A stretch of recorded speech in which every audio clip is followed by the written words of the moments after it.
Bonjour à tous, bienvenue pour notre édition du jour. Merci de nous rejoindre sur JR News.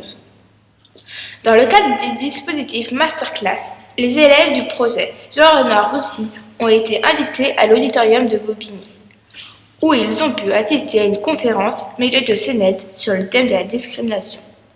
Le tout organisé par l'Union nationale du sport scolaire et l'éducation nationale.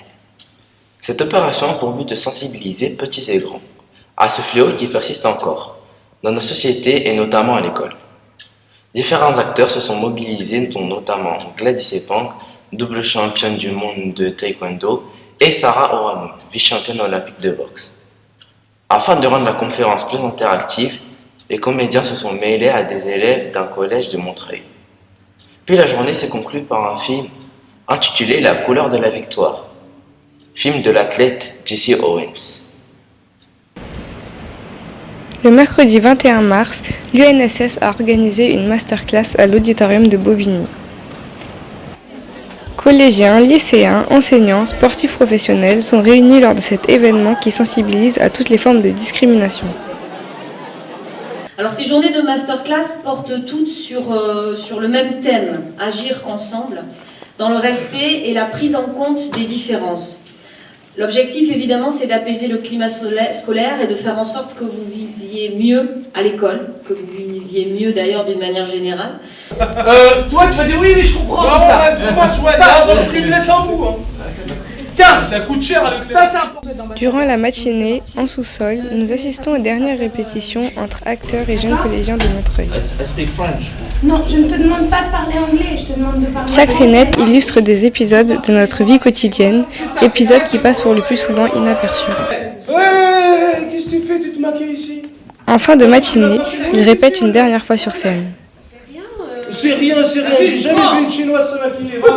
Puis le spectacle démarre. La décision, c'est que notre histoire, ce petit spectacle que vous allez voir, je préfère vous le dire, on dit spoiler, c'est ça? C'est comme ça que... Ouais, en fait, ça va mal se finir. Les Rohingyas mettent la misère aux Maliens. Ouais, trop ça, vas-y, viens, Eh, t'inquiète mon gars, les roses t'as plus besoin de les vendre, tu les mets au pied du mur, c'est bon. Amir! Gars! Blagues racistes, remarques obscènes, humiliation, exclusion de la femme, tout y passe sur le ton de l'humour tout en heurtant la sensibilité des jeunes. Franchement Samy, tu m'as déçu. J'ai vu la vidéo hein. Et désolée, franchement, on peut plus sortir ensemble, t'as vu. Après chaque scénette, l'assemblée est invitée à critiquer le comportement des acteurs, ce qui donne matière à réflexion. Bah, c'est des gamins parce qu'au début, c'était comme leur meilleur pote et juste parce qu'il s'est pris un petit pont, bah, il leur parle plus ou il l'affiche quoi. En fait, juste parce qu'il s'est pris un petit pont par une fille, bah forcément c'est la honte, mais enfin, si par exemple il se serait fait prendre un petit pont par un gars, bah, ils n'auraient pas forcément réagi de cette manière. Puis des volontaires du public sont invités sur scène pour changer l'histoire et ainsi lui donner une morale. Ça va et toi? Ça s'est bien passé l'école? Tout le monde est différent, tu peux pas savoir à l'avance. Bah voilà, tu fais des généralités, hein. C'est clair. Regarde Samy, il est beau lui. N'oubliez pas juste que vous êtes vraiment acteur de ce que vous faites et de ce que vous ne faites pas surtout. C'est-à-dire que si à un moment vous voyez un truc qui est pas bien, dites-le. On n'est pas là pour faire genre c'est une victime, moi j'ai pas envie d'être la victime et compagnie, non. Et c'est le but du prix Éthique Action. Dans le cadre du prix Éthique Action, des élèves de 4e du collège Jean-Renoir de Bondy ont été invités à présenter leur projet Jean-Renoir Roussy. Un projet qui lutte sous plusieurs versants contre les discriminations, notamment de genre. En ce moment même, les élèves sont en train d'organiser un tournoi de foot mixte. Car comme vous le savez tous, le foot est un sport très sexué, c'est-à-dire qu'on donne souvent à ce sport des attributs masculins. Nous avons fixé des règles permettant de créer une parité, et on constate clairement que les stéréotypes n'ont pas lieu d'être, et que l'image que l'on donne à la femme, notamment dans le sport, n'est pas justifiée. Merci. Puis quelques personnalités se sont succédées pour faire part de leurs expériences. Ça a été une évidence pour moi de m'engager dans cette masterclass parce que la lutte contre les discriminations, forcément dans le sport, comme vous l'avez dit, on la rencontre malheureusement trop souvent. Moi, j'ai souvent entendu t'es une fille, c'est pas pour toi la boxe, ou encore des cris de singe pendant les matchs de foot, de hockey ou de hand. Et on s'est dit que au-delà des rencontres, au-delà des matchs, il fallait avoir une action particulière sur la notion d'éthique. Pourquoi ? Parce que tout se joue au plus jeune âge. Et qui, dans cette salle, jeune ou plus ancien comme nous, peut dire que jamais il n'a eu envie de crier contre l'arbitre.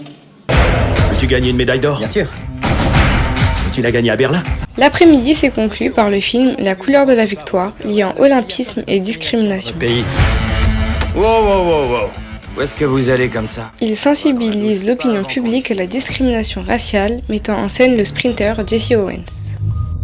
Jesse, voilà une occasion unique de frapper fort. Nous devons boycotter les Jeux Olympiques. Qu'est-ce qui vous a donné envie de lier les JO 2024 et le scolaire ? Alors, on va parler du plus gros événement sportif de la planète entière, donc les Jeux Olympiques. Et lier le scolaire à ça, c'est leur parler de choses importantes, puisque derrière l'olympisme, il y a 3 mots essentiels. Il y a excellence, respect et amitié. Peut-être, on est une équipe, on est là pour le match. C'est tout à fait ça, en fait, il faut simplement agir avec nos différences. Oui. Enfin, moi je me reconnais en vous quand je vous regarde, je me vois quand j'avais votre âge. Et dites-vous bien qu'il est important de croire en ses rêves, malgré tout ce que les gens peuvent nous dire, malgré tout ce qu'on peut se recevoir au visage. Faites-en une force, transformez-la, et puis vivez vos rêves. Voilà. L'Assemblée a reçu un beau message fédérateur qui clôture cette masterclass. Elle n'aura laissé personne indifférent sur la route des Jeux Olympiques 2024. En 2024, c'est nous, porte-drapeau des valeurs. Merci à tous d'avoir regardé cette édition du jour. J'espère qu'elle vous a plu. N'hésitez pas à nous suivre sur nos réseaux sociaux. À très bientôt pour une nouvelle édition. À très bientôt.